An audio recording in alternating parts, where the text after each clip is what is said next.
GP word. Vagina. Vagina. इसका सही हिंदी अर्थ होता है योनि। इसका मतलब है स्त्री की जनन इंद्रिय। Let's know with sentence example. There is pain in her vagina. उसकी योनि में दर्द है। Next meanings. आवरण, प्रजन नलिका, विधान, योनि मार्ग, स्त्री जन्नांग, आच्छद, बुर, चूत। Next. Synonyms.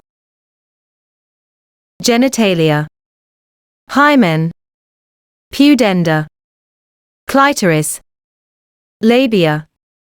गाइस, ऐसे ही हर एक इंग्लिश वर्ड का हिंदी अर्थ सीखने के लिए जीपी वर्ड चैनल को सब्सक्राइब करें।